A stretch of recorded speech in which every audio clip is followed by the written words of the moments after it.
What about mistakes? What is some of the most common mistakes you're seeing small business owners make? So, probably some of the biggest mistakes that I'm seeing is that a lot of folks, they're just not patient. And so they may start already taking on expenses toward the business before they really have a revenue solution.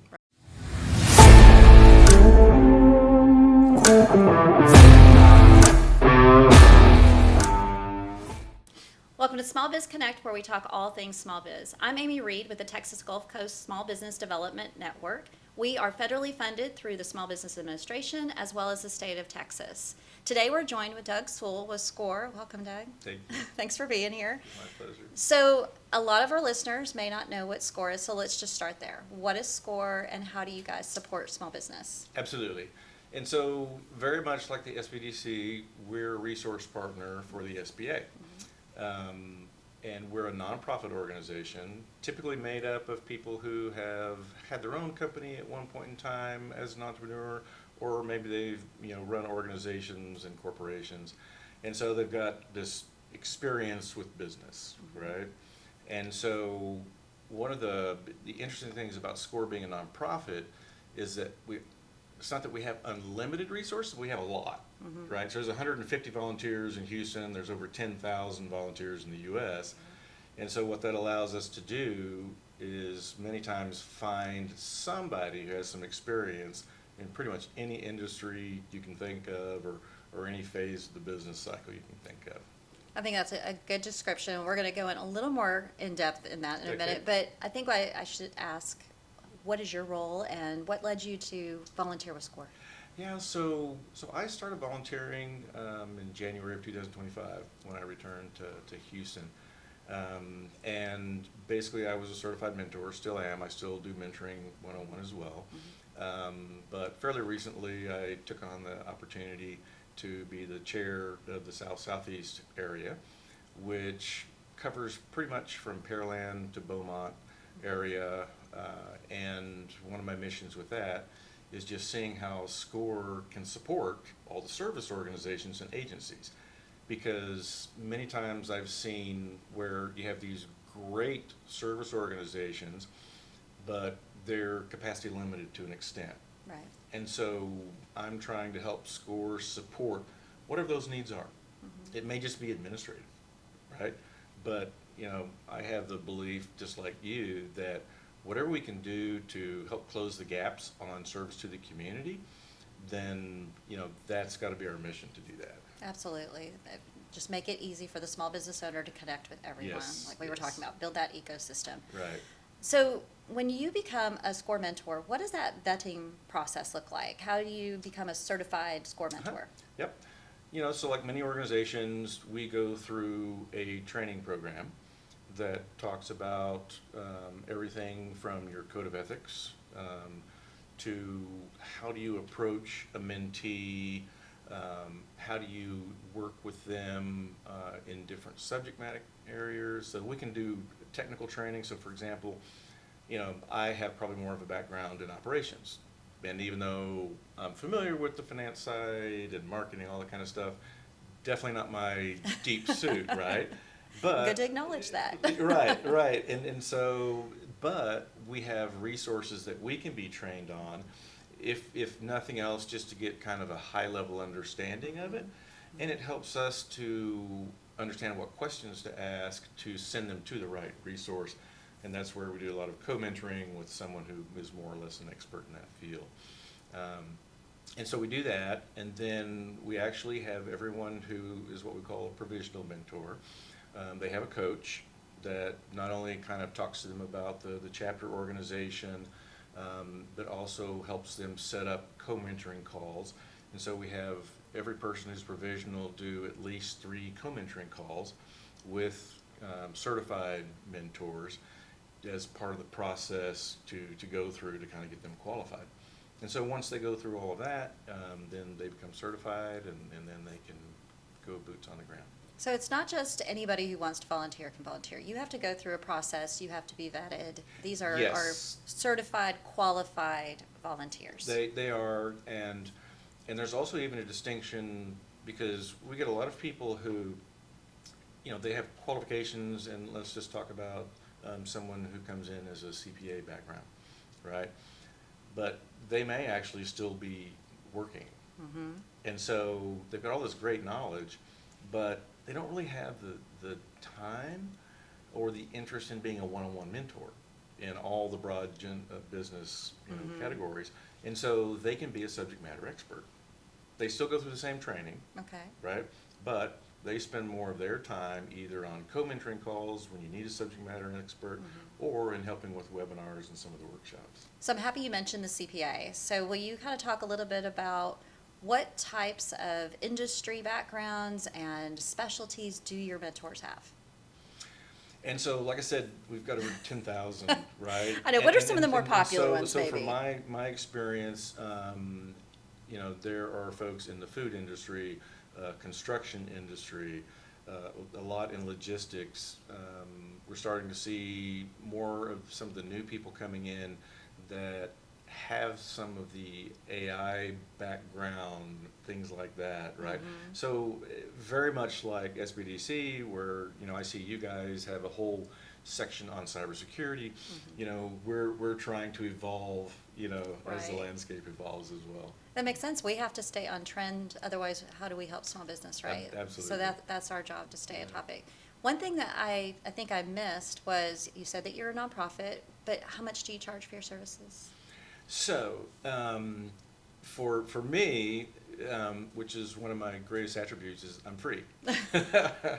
And so anytime somebody wants to sign up for a SCORE mentor, right, they can do that, and they give some information that helps align it. But all of those one-on-ones are no charge. Right. And so, that's a nice free resource. And kind of going back to, you see a lot of really great programs for training entrepreneurs, right? I think we have some of that, just like SBDC does, but we're also very similar to the SBDC, which is unique that we're also kind of a 24/7, 365 resource, right? So that's one thing I like about both organizations. Agreed. So when we're talking about small businesses, what are some of the biggest challenges that you and fellow mentors are hearing from small business right now? So the great majority of our clients who come in, and typically this is through signing up on the web, otherwise we do go and do some recruiting, so I go to different events, but a lot of it, the people are almost at the ideation phase, right? And so we're seeing a great majority of people who are just like, look, I've got this idea about a service or a product I want to do. I've been in industry for all this long. I know how to do it. I just don't know how to put a business concept around it. And so that's a lot of where we see people. And then other than that, the other two main ones are funding, because a lot of these folks are what I call the Main Street businesses, Right. Versus the technical terms startup in the VC world. Or a lot of times it's, how do I find clients? Right. So those are the two top that I typically hear. I think we align well there, between the SBDC and SCORE too. So if we're talking about challenges, what about mistakes? What is some of the most common mistakes you're seeing small business owners make? So probably some of the biggest mistakes that I'm seeing is that a lot of folks, they're just not patient. And so they may start already taking on expenses toward the business before they really have a revenue solution, Right. for example, right? And so, we always say, okay, let's take a step back and just look at it, because that's going to be your biggest pain point. That's where your biggest fire is. So let's figure out how you can get revenue, because you're already taking on expenses. Right. And so that's probably one of the biggest things I see people making a mistake of. And then probably the other thing that I see are that people, they start a business not because they have an idea or a service that they want to pursue, because that's their love and passion, and they want to kind of be their own boss. But it's because they're in a situation to where they feel like they're forced to do something Right. on their own. Right. And they're just not prepared, and they don't, have the background and it's all crisis mode. Mm-hmm. And so, in that point, I've even worked with SBDC in some of those areas where it's not necessarily the business consulting, but it's just economic support Mm-hmm. in some cases, Mm-hmm. because that's what they really need, all right? And so so those are kind of the two main things I've seen. And that makes sense to me. I think that sometimes they don't realize they're making a mistake until they're down the road a little bit too. And then they come in sometimes and they say, I just need more customers. But when you look at their business, you can see maybe they have a cash flow issue or an operations or process. Right. How do you help them to slow down and focus on those areas instead of what they think they need more customers, but getting more customers is not going to solve the issue? Right. What does that look like? Well, and very much like I'm sure you're familiar with, we just have a conversation Mhm. and just say, look, tell me more about your business. I know that your view is you need more customers, and we'll talk about that. Talk about who are your customers and why. Why do people want your service or Right. product? Let's go back to the basics, right? Mhm. And we'll talk about that. But also, tell me about your operations. Where are you at? What kind of expenses? Have you worked with a bookkeeper or accountant just to set up the basics? Have you done a cash flow forecast to understand how long your runway is? Mhm. Right? And some of it's even just the terminology, teaching them. Right. Right? But it really is understanding what is their business model based on and what's driving them to think that it's just a top line problem. So I think sometimes business owners, entrepreneurs can be a little intimidated to come in and meet with the experts, mentors, right? What can they do to prepare before that first meeting? So a lot of the times that first meeting, to your point, is really more of an introduction, kind of help them know what they can do to prepare for the second one. Mm-hmm. And so one of the things I try to focus on is just making them feel like, look, this is informal, just relax. We're just going to have a discussion. We're going to talk about your business. Mm-hmm. And as we talk, I'm going to ask you some questions and we'll just share information, and then I'll give you some ideas. Mm-hmm. And then at the end, based on conversation, I'll probably give you some homework, right, for whatever area you're really concerned or want to talk about, to kind of go and look at it and then come back and we'll take that next step and dive a little deeper. So really just show up. Yes. For that first meeting, show up, have your ideas, Exactly. and be ready to get to work. Yep. Okay. Yep. That's all it takes. So do you guys meet in person, online, a hybrid? What does that look like? So for me, personally, I'd say it's a hybrid. Mm-hmm. And so we do have office hours at the Southwestern location. We're housed with the SBA. Mm-hmm. And so we're open Monday through Friday from 10 to 2. And so we do walk-ins, we have people who have meetings who want to look in person.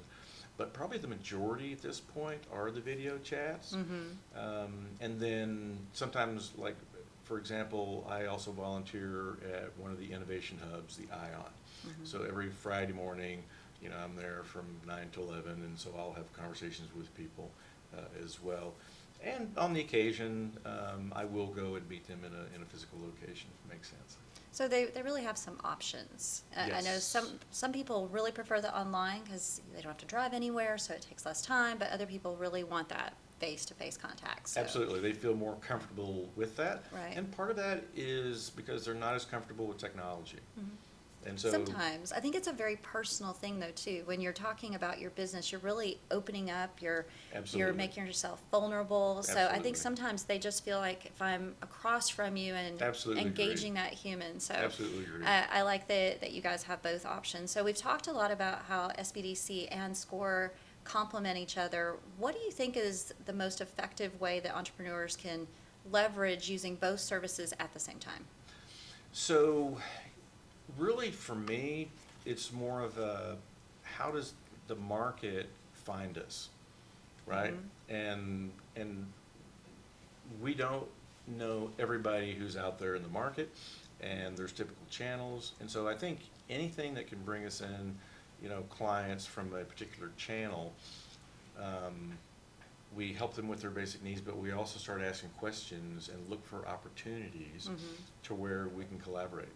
Is like I was saying before, I have several clients who are going to be or are in the manufacturing space. Mm-hmm. I always refer them, right, to the SBDC because they can take advantage of the Made in America program, right? And in addition, we all have webinars, we all have workshops. In the short time I've done the volunteering, I don't think I've ever seen many times when those webinars overlap.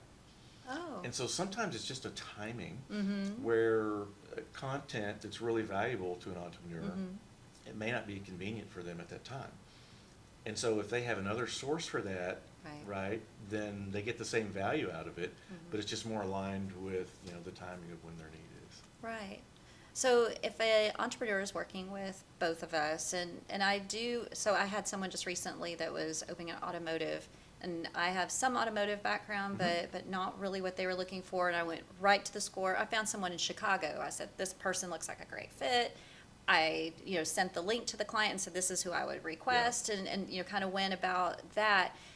Is that how you want people to refer to SCORE, or is there a better way that works? No, I think it's like when we are actively trying to support each other in that collaboration, I really think that's the best way to go. But occasionally, and this even happens within SCORE, I'll have clients who will come to me at some of the venues that I go to, say, hey, I know who SCORE is, I have a mentor, but I really want to ask this question to get a second opinion, right? Right. And you have that sometimes. You just got to manage it. And so, with those folks, I'll say, happy to let you know, but I will contact your mentor, just let them know, you had a conversation with me. And so, really, as long as we act in a way that is collaborative and full disclosure. Case in point, I have one client who came to me and said, oh, I'm working with SBDC, but I wanted to talk to you as well. And I said, okay, but make sure they know that you're talking to me. And oh, by the way, who are you working with? And so I gave her a call. Right. Said, hey, just want to let you know. Yeah. And so as long as we're what I call open book, right? It's just everybody's figuring out, okay, what's the best way to support all the needs? And I can't support all the needs either. Right. And so I love leveraging off the SBDC to help fill in those gaps, right? Yeah, we've had 3-person calls where we have the SCORE mentor, the SBDC, and the client all in the same video call. Super productive meeting. Yeah. That's a great way to go. Yeah. So when we're talking to small business owners about SCORE and the resources, I think sometimes it's almost information overload. We have Apex Solutions, we have the women's centers in Houston. Right. There's a lot of free resources out there, but then we also have others that charge, and I think that sometimes they're overwhelmed. What would you say to that entrepreneur about how to maybe choose where to start? Which resource first? It's really difficult at times because with so many great resources, it's still confusing. And there's not always the best way to match the entrepreneur's need with the specific resource. And so I would say definitely either or both SBDC and SCORE, because I think that being the 24/7, 365 folks, we probably have a little bit more reach into the community where the other resources are and what they're all about. And so I think that we can help people find a specialty resource to the extent that would be beneficial for them. I think that's a great answer to that question. Thank you for that. Yeah, absolutely. So SCORE, you mentioned about y'all's webinars. Will you just tell our listeners maybe a few of the topics that are really popular right now? Yes, and so obviously we look at webinars all the way from kind of your business startup, the basics. We're starting to do webinars on AI and how you use that in your business. Right. And then of course we do a lot of the typical ones about marketing, around how to prepare yourself when you're looking for funding, things like that. So we try to complement some of the webinars that are even out there, with the SBA, for example, because sometimes it's more of a, look, you need to go to the SBA lender match, right? It's a great resource to try to find somebody, but here are some things to think about in preparing yourself. Right. Because no matter what lender you go to, they're going to need you to bring some information. Right. And, we'd love to help you kind of help put that together so that when you go to them, they can actually help you versus sending you home with more homework. Right. Best foot forward for sure. Right. So talking about how you're prepping and that sort of thing kind of leads me over to success story. Do you maybe have a SCORE success story that you'd like to share? So, interestingly enough, we have as an organization, many success stories, and we've probably very similar to what you guys are doing. We've started doing some podcasts about success stories and the entrepreneurial journey, both from a mentor side and a small business side. Great. And so I can provide a link for that. Okay. But just in my short time, I had a very awesome one where I was working with a company that was in the environmental engineering space. And so we talked about everything with that founder from, online versus offline marketing, how do I manage employees and things like that. And so they were recently able to come to a point to where he decided to exit the business because he had a great opportunity to sell it, Nice. right, and have an equity event. And so just like many entrepreneurs, he may do another one later down the line, but at the point in his life, he had a small family, right, and he had put a lot of work in, and he was like, you know what, I'm going to go ahead and cash out, put this, toward my family, change, the hours that I'm working to where I can spend more time with family and be a little bit more of just a employee for a while. Not to say I can't go back into that later. Right. So that was a lot of fun seeing him actually have that event, right, that was kind of a payoff for all the effort. It's a good success story. Yeah. So at the SBDC, we're not allowed to give tax or legal advice. I know you all are a little bit different, but what should our listeners not expect from SCORE? So, to your point, we will, and we have people who have a CPA background, we have people who are attorneys background, and we'll talk about subject matter, but very much to your point, we're not the professionals, right?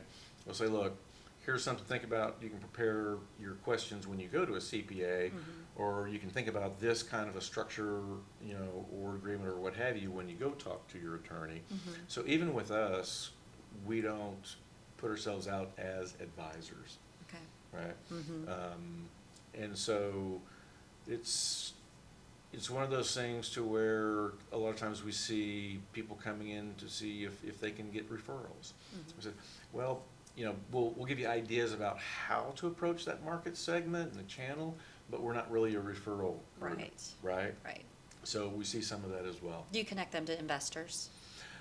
So we don't connect them directly to investors either, nor the lenders, depending on whether they're looking for equity or debt funding.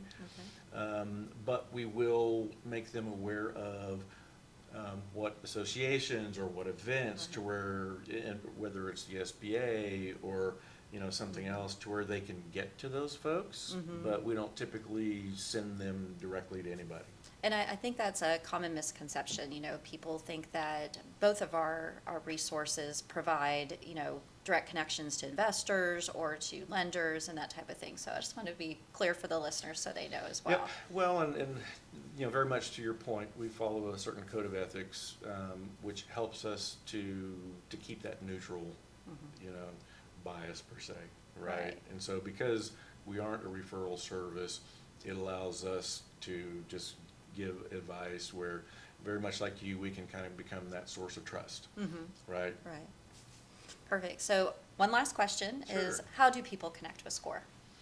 So the easiest way is just to go to our website, www.score.org/Houston, if you want to get to the chapter here. And it will basically ask you if you want to find a mentor, and one of the ways is just to put in your zip code, and then you'll put in some information about you and your business. And typically what I tell people, there's a block that says, okay, what are your questions and what's your idea? And give enough information there to where the organization can align the right mentor with you. Not that we don't have resources to co-mentor, but it's always best if you can kind of find that alignment from the beginning if possible. I agree. Well, Doug, thank you for being here today My and pleasure. Thanks sharing for the all the invite. information about SCORE. So to our listeners, thanks for tuning into Small Biz Connect, where big ideas meet small biz. Make sure you follow us on all of our platforms. Until next time.